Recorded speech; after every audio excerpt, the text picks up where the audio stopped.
What's your least favorite fight? Shit. Chosen Tyson was on the verge of going down. Will finish things in. Oh, the uppercut. What an uppercut. This makes Cinderella look like a sad story. Let's go ahead and call it the biggest upset in the history of heavyweight championship fights. Good evening, ladies and gentlemen. Welcome. He wasn't supposed to lose, not under any circumstances. 37 fights, 33 knockouts, 0 losses. Plenty of opponents gave up before the bell ever rang. Just from a look at him in the locker room, bookmakers had him at 42-1 for this fight. The challenger, some guy named James "Buster" Douglas, was on the card mostly as a formality, a placeholder before the real fight everyone was waiting for, against Evander Holyfield. It's still in great shape, and there's nowhere I could lose. In terms of sports psychology and so on, do you have a method? None at all. It's fight. Nothing's better. You can have a psychiatrist, you can have whatever. No, you can't fight. You. But behind that confidence was something almost nobody was watching. Tyson's empire was already falling apart from the inside. The divorce from Robin Givens had worn him down. And meanwhile, promoter Don King was quietly stripping the team of anyone experienced enough to keep the champion in shape, replacing them with people who had no real authority. It was as if Mike Tyson went into a cult, and the cult leaders made him break off ties to all of his old friends. Camp turned into chaos, late nights, sluggish sparring, the discipline that had once kept him on top all but gone. There was one warning sign nobody took seriously. In a sparring session, former world champion Greg Page actually knocked Tyson down. Everyone brushed it off as a fluke. Tyson had bought so fully into his own invincibility that he stopped training like a champion. He started living off the legend instead of doing the work that built it. So what was happening with the man nobody took seriously? It was a joke. People couldn't remember if his name was Bubba or Buster. Nobody was paying attention to this guy. And a right behind it, and another right. People talked about James Douglas with a kind of pity, wasted talent. He had the size, the speed, the skill, everything except the one thing that mattered, the character to see it through. He kept losing fights he should have won. And in 1987, in a title fight against Tony Tucker, after 8 even rounds, he simply vanished, like someone had flipped a switch inside him. The belt went to Tucker. God, he was boxing the guy's ears off. He looked tremendous, and then all of a sudden, he just said, that's it. But before this fight, something in him changed. For the first time, he started training for real. No complaints, giving everything he had. And right when he'd finally found that in himself, life tested him harder than it ever had before. A few weeks before the fight, everything collapsed at once. His marriage to his wife, Bertha, was falling apart. The two had already effectively separated. A separate blow landed from another direction entirely. The mother of his 11-year-old son, Lamar, developed a serious kidney condition. And then came the hit that seemed impossible to recover from. His own mother, Lula Pearl Douglas, died suddenly of a stroke just 23 days before the fight. The one person who had believed in him without question. But now, I got a total focus on what I want to do. He had every reason in the world to walk away. Nobody would have blamed him, but he chose to step into the ring anyway, for a promise he'd made to his mother. Good evening, ladies and gentlemen. Welcome. February 11th, 1990, Tokyo Dome. Nobody in the arena had any idea what was about to happen. Who likes to work behind a stiff left jab.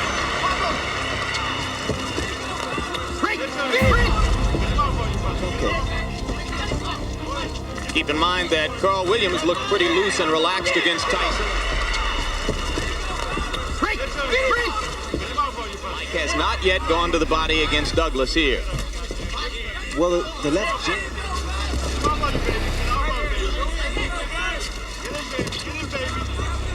Round 1 turned everything upside down.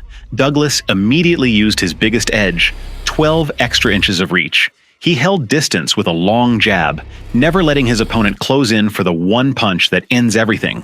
And Tyson, a man who usually ended fights in the opening seconds, couldn't find his rhythm for the first time in his career. jab out there. He wants to tie Mike up every time Mike gets inside.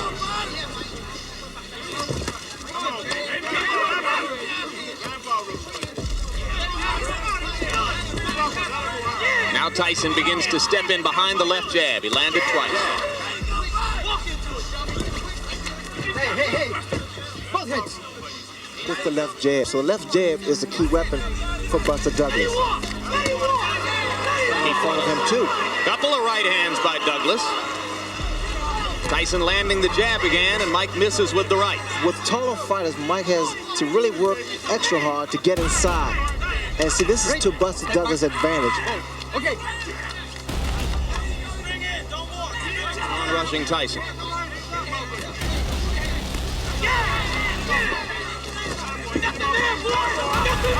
See, Mike has to be careful also because Mike's standing inside. In fact, he's doing a pretty good job here. Another right hand lead by Douglas, and Tyson lands the left hook. Round after round, nothing changed. In 37 fights, no opponent had ever stayed competitive this long, let alone dictated the pace from bell to bell. Commentators at ringside started exchanging glances. This clearly wasn't going the way it was supposed to. Some talk here that he was not as sharp as he has been for previous bouts. You never know until he's in the ring. Hey, don't do that. Every time that Mike comes inside, apparently movement and also more punches thrown as opposed to the one big punch. And that's what Mike Tyson's doing now. Tyson at times with just that tactic. What I'm seeing now is the fact that Douglas is getting Mike Tyson to reach in. When you reach in, that's what happens. Another good right hand and a good right uppercut and two more good rights by Douglas. I don't think I've ever seen Tyson absorb that kind of a 4 or 5 punch combination. He's got pretty quick hands for a big man. Well, the lighter Douglas is, the faster his hands are, the more accurate his punches are. Not a lot right there. He outlanded Tyson by punch stat computations, 22 punches to 8. A very hard right hand by Douglas inside. Douglas been doing a lot of watching films because he takes a move. He steps to his right, give a little angle. Douglas giving his numbers, guys. By punch stat computations, in the first 2 rounds, Buster Douglas landed 52 punches. Mike Tyson. You hear his corner, Tyson's corner saying, be smart, work your way in. Another good right, but Tyson comes right through it. Telling him not to hold and hit. No. Now what Douglas can't do, he can't allow himself to get frustrated and try to exchange with Tyson.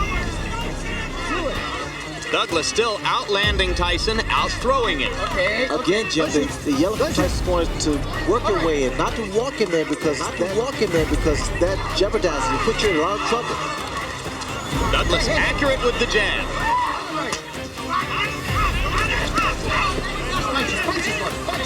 Under Douglas's chin, near the middle of the chest. Douglas with another right hand to the top of Tyson's head.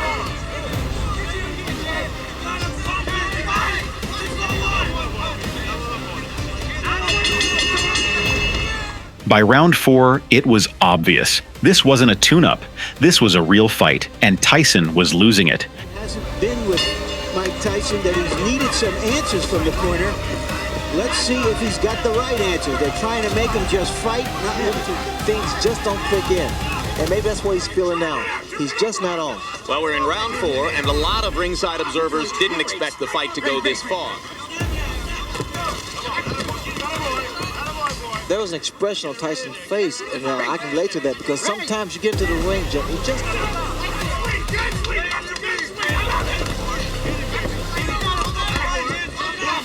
Douglas head movement here today.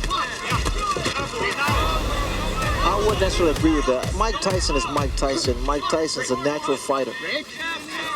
As you did. Yes. Douglas again with a left and a right. Now Tyson lands a right hand and backs Buster up, but here he comes. Michael is punching. Mike is dropping his hands. By round 5, the champion's left eye was starting to swell shut. His own corner was so unprepared for a fight that went this long that instead of a proper cold compress, they pressed an ordinary latex glove packed with ice against his face.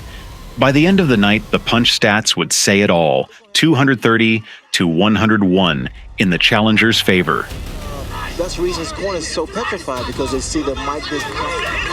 No. It appears, Ray, that James Douglas is fighting a master fight in the geometry of the target, although he's not really running around. There's a lot of swelling above Mike Tyson's left eye, and it is partially closed. This is the most trouble Jimmy's ever been at any stage of a title defense. Now, Mike doesn't get hit by lead right hand. That's another round. Rounds 6 and 7 belonged entirely to Douglas. Clean shots, constant pressure, total control of distance. HBO commentator Jim Lampley later admitted the fight had become so one-sided that calling it felt like commentating a golf tournament. Not a single twist in the story. Against a lot of opponents is the right hand to the body. And Ray is that he's never given Tyson a chance to use those amazingly fast combinations. Even when he gets hit, it one punch and he's smart. That punch lands when a guy is against the ropes or in a corner. And Douglas has not been there. Tyson finally blocked the right hand lead.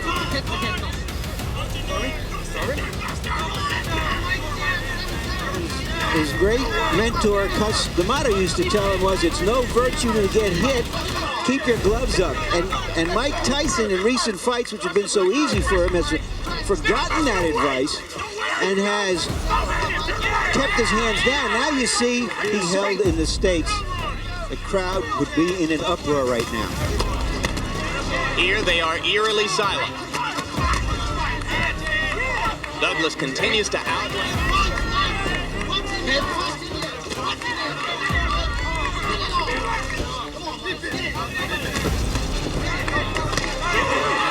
Douglas with another.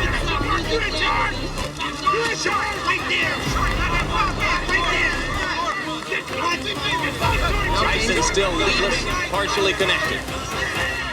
Left jabs right on Tyson's face. This is the first time I've seen a big man in the ring with Tyson use his He beat at a time when Liston was regarded as invincible. You have to go back that far to find something this shocking in a heavyweight title fight. No combination about Mike Tyson. And then came the moment that nearly rewrote the entire night. Round 8, with 6 seconds left, Tyson caught Douglas with a brutal right uppercut, and he went down. For the first time all night, the momentum belonged to the champion. The referee began the count. The arena froze, bracing for the familiar ending. The same Douglas who always broke at the decisive moment. Which means there's a lot of life to his legs. Thanks, Ray.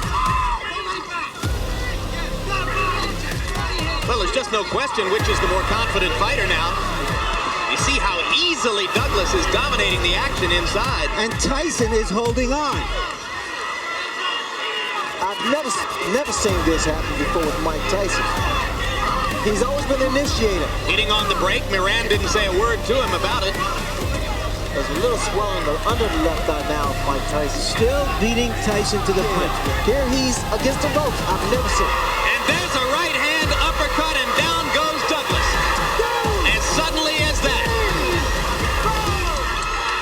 Can he beat the count? He got a little overconfident. Got a little loosey-goosey. He got up at the count of 9. Seconds later, the bell rang and saved him. Even today, that count remains a subject of dispute.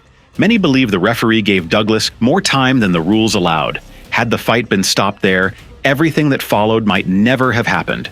Through with it. Let's see what Mike can do to finish. And the bell ends to save Buster Douglas at the end of round 8. In round 9, Douglas didn't just survive, he took the round. He weathered a desperate assault, then drove Tyson into the ropes himself, forcing the great champion to hold on just to stay upright for the first time in his career. Douglas comes back with a left and a right. Clear those cobwebs. Solid right cross. Douglas wobbled again. Shades of Ray Leonard against Tommy Hearns. Douglas coming back with a left and right. Tyson is wobbling. Tyson needs the ropes for support. Douglas wailing away. Without the ropes, Mike would have gone down. Plenty of time left in the round. Mike Tyson was on the verge of going down.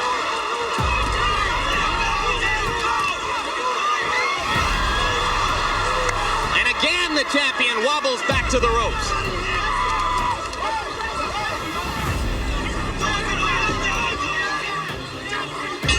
The most action-filled, heavy punching exchange. Then came round 10, and it was over almost instantly. 6 unanswered jabs. A crushing right uppercut buckled the champion's legs. A left hook sent Tyson's mouthpiece flying into the lights, and he crashed down onto the canvas of the Tokyo Dome. Willingly just to try to get in the shot that will finish things in. Oh, the uppercut. What an uppercut by Douglas, and down goes Tyson.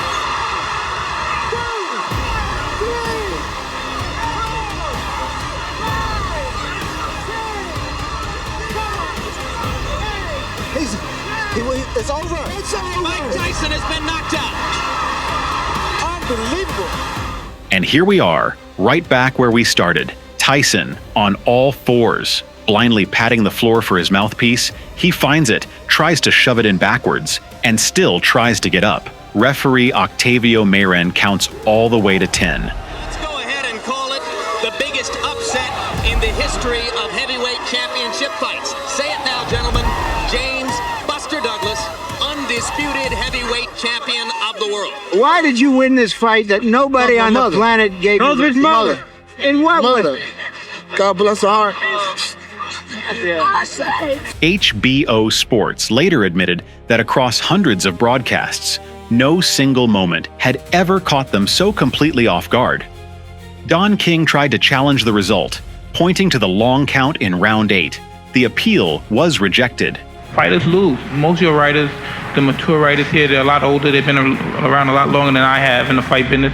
They've seen fighters better than I lose. These things happen. The only thing I'm asking for from the champion now is just the rematch. And I'll be okay. The rematch never happened. Tyson went on to fight several more bouts, including his saga with Donovan Razor Ruddock, before landing in prison for 3 long years. When he came out, he was a completely different monster. But that's another story. Douglas's reign didn't last long. 8 months later, he lost the title to Evander Holyfield. But that night in Tokyo remains one of the most improbable turns in the history of sport. The night a man who'd had nearly everything taken from him beat a fighter nobody else could beat, for a woman who believed in him when no one else on earth did. It was the greatest upset in boxing history, if not in sports history.